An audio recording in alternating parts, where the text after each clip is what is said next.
자, 그러면 지수별 이제 흐름과 그리고 지수에 영향을 미쳤던 외신 소식들도 함께 좀 알아보도록 하죠. 이제 시황센터로 넘어갑니다. 어이지 앵커 우성문 기자 두 분 전해주시죠. 네, 간만 마감한 글로벌 시장 상황 정리해드리겠습니다. 뉴욕 3대 지수는 이번 주 첫 거래일, 그러니까 올해 마지막 월요일을 하락으로 마감 지으며 출발을 하는 모습이었습니다. 일단은 지난주 내내 증시를 이끌었었던 유가 상승, 이날 유가가 반락하면서 국제유가 하락이 악재로 작용되는 모습이었었고요. 그에 앞서서 마감이 됐던 중국 증시의 급락 역시 글로벌 증시 전반적인 투자 심리를 위축되게 한 요인이 되겠습니다. 마감가 확인해 보겠습니다. 다우존스 지수가 0.24% 소폭 조정받았습니다. 나스닥 지수가 0.15%, S&P 500 지수는 0.25%의 내림세였습니다. 3대 지수 가운데 다우존스 지수부터 하루 동안의 양상 점검해 드리겠습니다. 먼저 다우존스 지수 일중 그래프를 확인해 보시게 되면은요. 일단 장 초반부터 갭 하락 출발하면서 낙폭을 형성하는 모습이 전해졌습니다. 연말 장세에 돌입하게 되면서 연휴 성탄 연휴를 앞뒀었던 그 전날 성탄절 이브날만큼이나 거래량이 급격하게 줄어든 모습이 포착이 됐는데요. 이런 가운데서 지수를 지난주 내내 끌어올려줬던 유가가 반락한 것이 악재로 작용했습니다. 국제 유가는 재차 공급 우위 장세에 대한 우려감이 짙어지면서 3% 넘게 조정을 받았습니다. 이 같은 상품 가격 약세 힘없이 무너지면서 지수 역시 큰 폭의 낙폭을 기록했습니다. 유가 하락으로 인해서 장 초반에는 17,400선까지 뚝 떨어지며 저점을 형성하기도 했었는데요. 이후에는 조금씩 회복하는 구간이 이어지기도 했습니다. 하지만 이날 장에서는 이렇다 할 호재는 있지 않았습니다. 지표도 좋지가 못했었는데요. 댈러스 연준 제조업 활동지수 앞서 들으신 대로 예측했던 시장의 전망치보다 상당히 부진한 결과가 나왔습니다. 마이너스 20.1 기록하면서 전문가 예상치와 전월치를 큰 폭으로 밑돈 결과 나왔습니다. 그래도 낙폭은 어느 정도 회복이 되면서 거래를 마쳤습니다. 이날 다우존스 지수를 구성하고 있는 월트 디즈니를 포함한 개별주들의 이슈가 호재로 작용되면서 개별주들의 랠리가 이날 지수의 하단을 지지했습니다. 다우존스 지수는 0.14% 소폭 조정받으면서 17,528포인트 선, 장중 내내로 봤을 때는 고점 부근에서 거래를 마감지었습니다. S&P 500 지수로 넘어가 보겠습니다. 비슷한 양상으로 전개가 됐습니다. 장 초반에 저점이 형성이 됐었고요. 이후에는 낙폭을 회복하는 양상으로 마무리가 됐습니다. 이날 대형 섹터 내에서 가장 좋지 못했던 쪽은 단연 유가 하락으로 인한 에너지 섹터였습니다. 물론 지난 목요일장에서도 유가는 추가적인 상승을 이어갔지만 에너지 업종은 목요일장에서도 하락을 했었는데요. 이틀째 큰 폭으로 밀리는 양상이 이어졌습니다. 에너지 업종 지수는 월요일장에서 1.8%가량 2% 가까운 낙폭을 기록했었고요. 이날 장에서는 소재와 유틸리티 섹터만이 시장 대비 선전한 양상을 보여줬습니다. S&P 500 지수 0.22% 내리면서 2,056포인트 선으로 마감지었는데요. 이날 하락으로 인해서 S&P 500 지수는 연간 수익률 재차 마이너스권으로 접어들었습니다. 0.12% 연간 하락률을 기록하고 있습니다. 나스닥 지수로 넘어가 보겠습니다. 이날 전통 IT 섹터들, 그러니까 마이크로소프트와 애플을 포함한 단연 종목들, 전통 IT 섹터를 포함해서 바이오테크주와 더불어서 반도체 종목들까지 일제히 나스닥 종목들 일제히 낙폭을 기록하는 모습이 포착이 됐습니다. 0.15% 하지만 어느 정도 낙폭을 회복하면서 거래 마감지었고요. 5,040선의 종가로 거래 마감짓고 있습니다. 3대 지수가 월요일장에서 하락으로 출발했습니다. 물론 하락의 폭은 크진 않았었는데요. 국제유가가 하락한 것이 재차 발목을 잡고 있습니다. 이날 증시에 영향을 미쳤던 이슈들 외신 통해 알아보겠습니다. 우성문 기자 살펴주시죠. 네, 간밤 뉴욕 증시에 영향 미쳤던 소식들 외신 통해 함께 살펴보겠습니다. 연휴를 마치고 돌아온 뉴욕 증시 이번 주에도 국제유가에 큰 영향을 받고 있는데요. 국제유가가 다시 한번 급락세를 나타내면서 증시에도 악재로 작용을 했습니다. 이 수요는 줄어들고 있는데 공급은 계속 늘어나고 있어 내년에도 우려가 커지고 있는데요. 자세한 소식 로이터 통신 통해 함께 살펴보겠습니다.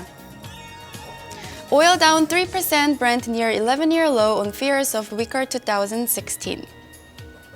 현지 시간으로 어제 로이터 통신에 따르면 뉴욕 상업거래소에서 2월물 서부 텍사스산 원유는 3.4% 급락한 배럴당 $36 81센트를 기록했습니다. 장중에는 더 떨어지면서 우려감을 키우기도 했는데요. 이날 브렌트유 역시 3.3%나 하락한 $36 63센트의 거래를 마감했습니다.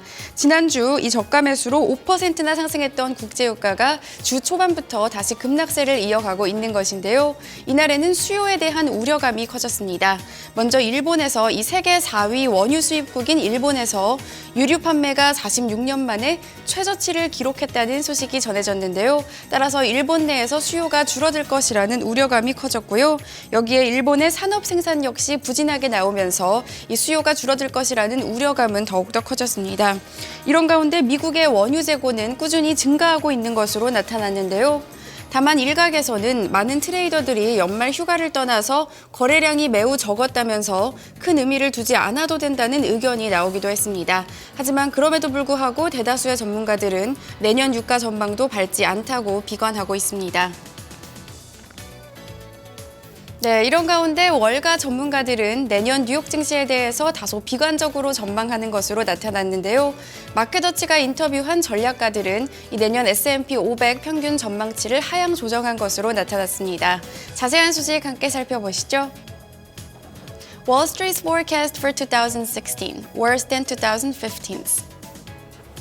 현지 시간으로 어제 마켓워치가 10명의 애널리스트를 조사한 결과에 따르면 이들은 내년 S&P 500 지수 전망치 평균을 2193포인트로 제시를 했습니다. 이와 같은 지수는 앞서 제시했던 2201포인트보다도 더욱 낮아진 결과가 나온 것인데요. 이에 대해서 전략가들은 내년 가장 우려되는 요인으로 이 미국의 금리 인상과 또 유럽 중앙은행 ECB의 양적 완화 정책으로 인해서 달러 강세가 이어지는 것을 꼽았습니다. 달러 강세가 이어지게 된다면 미국 기업들에게도 부담이 될 수밖에 없고 결국 증시의 변동성을 높일 것이라는 지적인데요. 이뿐 아니라 최근 지속되고 있는 국제유가 하락도 꾸준히 내년에 증시의 발목을 잡을 것으로 예측되고 있습니다. 이와 관련해서 전문가들 발언 함께 살펴보실 텐데요. 먼저 데이비드 코스틴 골드만삭스 전략가는 금리 인상 우려와 임금 인상 압력에 내년 기업들은 좁은 폭의 등락을 이어갈 것이다. 여기에 달러가 추가로 강세를 보이게 된다면 우려감은 더욱 커질 것이다 라고 밝혔습니다. 애덤 파커 모건 스탠리 전략가 역시 내년 주식 수익률은 낮을 것이라면서 국제유가 하락이 소비 심리를 크게 개선시키지 못했다며 앞으로도 국제유가는 내년에도 증시에 부정적인 영향을 미칠 것이라고 분석했습니다. 뉴욕 증시에 영향 미쳤던 소식들 외신 통해 함께 살펴봤습니다. 네, 자 이렇게 증시에 영향을 미쳤던 외신 소식도 살펴봤고요. 그 전에 지수별 흐름도 함께 알아봤습니다. 자, 그러면 지수 내 구성 종목들 개별 종목은 어떻게 마감이 됐는지 종목별 마감 소식 살펴보도록 하고요. 또 종목별 외신 소식도 함께 좀 체크를 해보도록 하겠습니다. 다시 시황센터로 넘깁니다. 어이젠 코우성문 기자 계속해서 전해주시죠. 네, 다우지수를 구성하고 있는 30개 구성 종목 가운데서 상승과 하락 종목이 팽팽했습니다. 11개 종목은 상승, 19개 종목은 하락하며 거래 마쳤습니다. 가장 좋지 못했던 쪽은 단연 에너지였습니다. 쉐브론 텍사코와 엑손모빌 포함해서 IT 종목들 애플과 마이크로소프트 함께 밀렸고요. 제약 섹터였던 화이자와 유나이티드 헬스그룹도 함께 밀렸습니다. 반면에 월트 디즈니, 나이키, 보잉사와 제너럴 일렉트릭, 비자 같은 종목들은 상승하며 시장 대비 선전한 양상을 보여줬습니다. 네, 하락률 상위 종목 다시금 체크해드리겠습니다. 쉐브론 텍사코 지난 목요일장에 이어서 이날장에서도 가장 크게 밀렸습니다. 1.8%의 조정을 받는 양상이었고요. 엑손모빌 역시 0.72% 이틀째 하락세를 이어갔습니다. 지난주 중반, 초반까지는 일단은 상승하는 모습이 나타났었는데요. 이날 하락으로 인해서 이틀째 하락으로 상승분을 일제히 반납하는 모습 나타났습니다. 아울러서 캐터필러와 애플도 1% 이상의 조정을 받았습니다. 화이자, 아멕스, 그리고 골드만삭스 그룹과 JP 모건 체이스, 금융주도 일제히 밀렸고요. 월트 디즈니 같은 경우에는 스타워즈 모멘텀으로 상승하며 거래를 마감지었습니다. 아울러서 나이키 지난주 내내 좀 조정을 받았었는데요. 이날 장에서는 반등했습니다. S&P 500 섹터 내 업종별 흐름 체크하겠습니다. 이날 두 섹터를 제외한 전 섹터가 하락하며 거래 마감지었습니다. 가장 좋지 못했던 섹터 역시 에너지 섹터였습니다. 가장 큰 폭, 거의 2%가량 조정을 받았는데요. 1.82% 조정을 받으면서 전체적인 업종 지수를 끌어내리는 영향을 미치는 모습이 나타났었고요. 그 뒤를 이어서 자본재 섹터가 0.7%의 하락을 보여줬습니다. 헬스케어와 산업재, 소재, 소비재와 금융과 IT 섹터 일제히 밀린 모습이었었고요. 소재 섹터와 유틸리티 섹터만이 이날 시장 대비 선전했었는데요. 크리스마스 시즌 이후에, 그러니까 쇼핑 시즌에 대한 기대감으로 소재 섹터는 반등한 것으로 풀이되고 있습니다. 이날의 특징주 두 종목 확인해 보겠습니다. 시장 대비 상당히 선전했던 두 종목을 보시겠는데요. 먼저 월트 디즈니입니다. 다우존스 지수 내에서 가장 큰 폭으로 오르면서 지수의 하단을 지지했습니다. 스타워즈 모멘텀이 시장과는 무관하게 주가를 끌어올렸는데요. 미국에서 역대 최단 기간 10억 달러 돌파했다는 소식이 전해졌습니다. 개봉일 12일 만의 기록이라서 더욱더 주목이 되고 있는데요. 개봉 첫 주말에도 흥행 신기록을 쓴 이후에 계속해서 기록을 경신해내고 있는 모습입니다. 이 같은 모멘텀의 주가는 상당히 긍정적인 모습을 보였고요.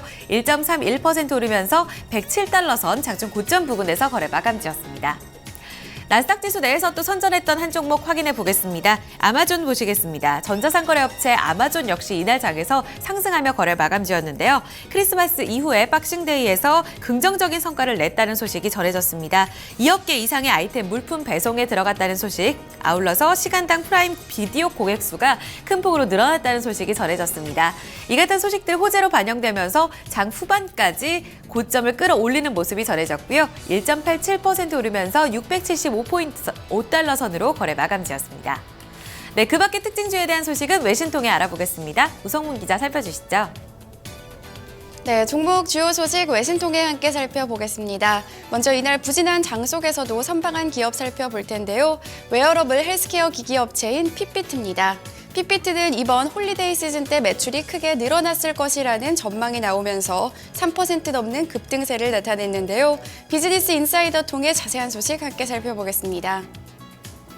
Fitbit shares are soaring after it looks like it had a massive Christmas.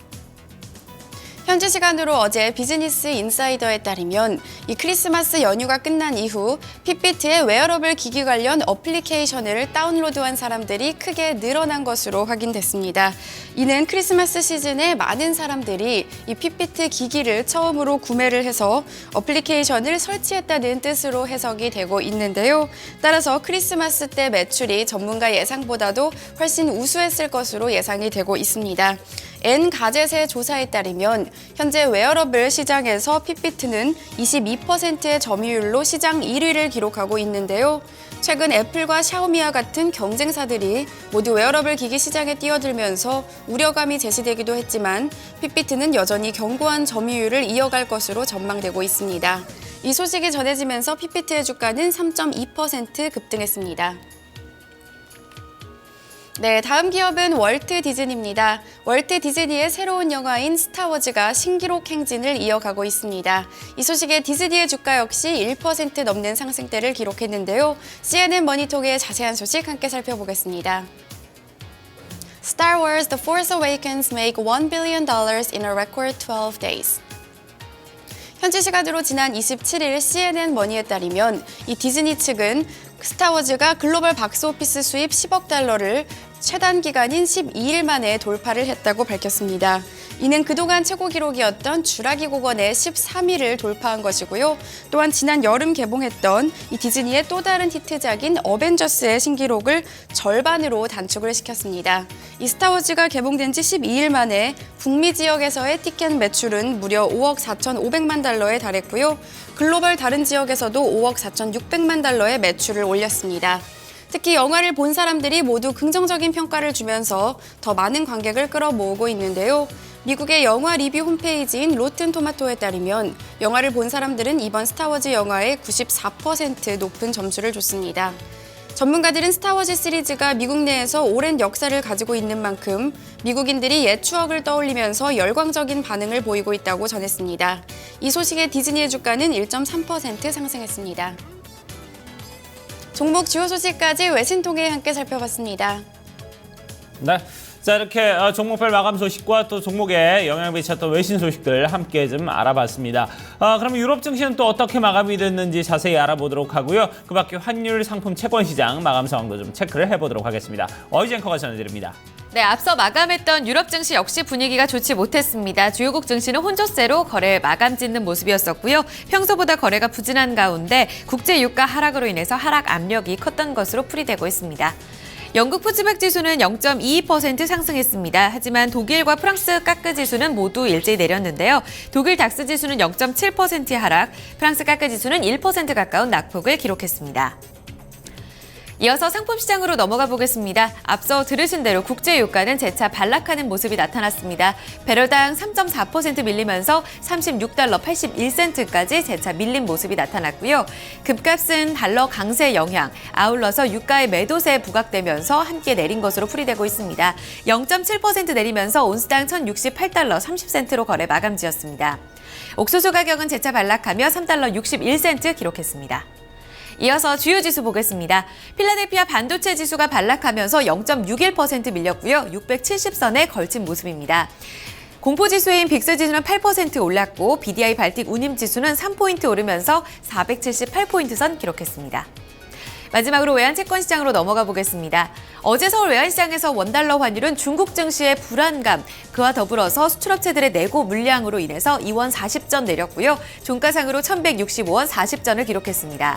간밤의 달러 흐름은 소폭의 강세를 띠면서 달러 인덱스 97.95 레벨대 기록했고요. 마지막으로 미국채 10년물 금리는 전거래일보다 소폭 내리면서 2.23%의 수익률 기록했습니다. 지금까지 글로벌 시황센터에서 전해드렸습니다. 네, 자 이렇게 글로벌 시황센터에서 저희가 마감 소식들 모두 다 좀 살펴봤습니다. 자, 토마토 몽쇼 1부 순서 여기서 이제 모두 마무리 짓도록 하고요. 저희 잠시 후에 2부에서는 또 1부에서 다뤘던 내용을 가지고 조금 더 심도 있게 얘기를 나눠보도록 하겠습니다. 잠시 후에 뵙겠습니다.